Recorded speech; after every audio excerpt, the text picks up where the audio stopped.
Hello, tasty and creamy ആയിട്ടുള്ള ഒരു Afghani chicken റെസിപ്പിയാണ് ഇന്ന് ട്രൈ ചെയ്യാൻ പോകുന്നത്. അതിനുവേണ്ടി ഒരു മിക്സിൻ്റെ ജാർ എടുത്ത് അതിലേക്ക് 2 സവാള, ഒരു 4 പച്ചമുളക്, ആവശ്യത്തിന് മല്ലിയില, പിന്നെ 1 table spoon ginger garlic paste, പിന്നെ ഒരു 20 കാഷ്യൂനട്ടോ അല്ലെങ്കിൽ ആൽമണ്ടോ വെള്ളത്തിലിട്ട് കുതിർത്തിയതും കൂടി ആഡ് ചെയ്ത് കൊടുത്ത് നമ്മൾ നന്നായിട്ടൊന്ന് ബ്ലെൻഡ് ചെയ്തെടുക്കണം കേട്ടോ.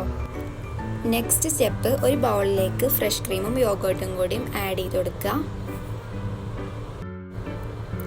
നെക്സ്റ്റ് നമ്മൾ യോഗേർട്ടും ഫ്രഷ് ക്രീമും കൂടി നന്നായിട്ടൊന്ന് യോജിപ്പിച്ചെടുക്കണം കേട്ടോ.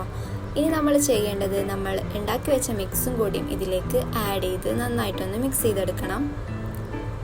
പിന്നെ അതിലേക്ക് ആവശ്യത്തിന് ഉപ്പും ചെറിയ ജീരകത്തിൻ്റെ പൊടിയും ഗരം മസാല ആൻഡ് കുരുമുളകും കൂടിയും ചേർത്ത് വീണ്ടും നന്നായിട്ട് മിക്സ് ചെയ്തെടുക്കുക.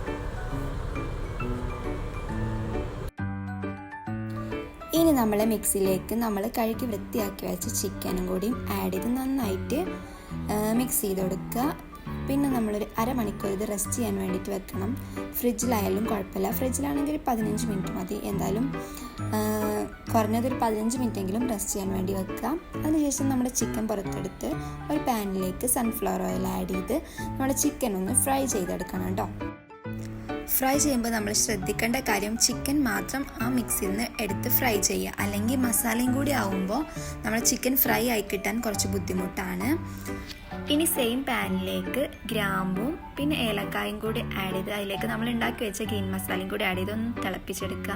കുറച്ച് എരിൻ്റെ കുറവുണ്ടായതുകൊണ്ട് ഞാൻ കുരുമുളക് പൊടിയും കൂടി ആഡ് ചെയ്തിട്ടുണ്ട്. പിന്നെ നമ്മൾ ഫ്രൈ ചെയ്ത് വെച്ച ചിക്കനും കൂടിയും ആഡ് ചെയ്ത് ഒരു 10-5 മിനിറ്റ് തിളപ്പിച്ചെടുത്താൽ നമ്മുടെ അഫ്ഗാനി ചിക്കൻ റെഡിയാവും. സിമ്പിളാണ്, ഭയങ്കര ടേസ്റ്റുമാണ്. അപ്പോൾ നമ്മൾ കുറച്ച് മല്ലിയിലയും കൂടിയും ആഡ് ചെയ്ത് കൊടുത്തിട്ടുണ്ട് കേട്ടോ. ഒരു വട്ടമെങ്കിലും ചിക്കൻ ഇങ്ങനെ ഒന്ന് ട്രൈ ചെയ്ത് നോക്കുക. അപ്പോൾ ഉറപ്പായിട്ടും നിങ്ങൾക്ക് ഇഷ്ടപ്പെടും. Thank you for watching.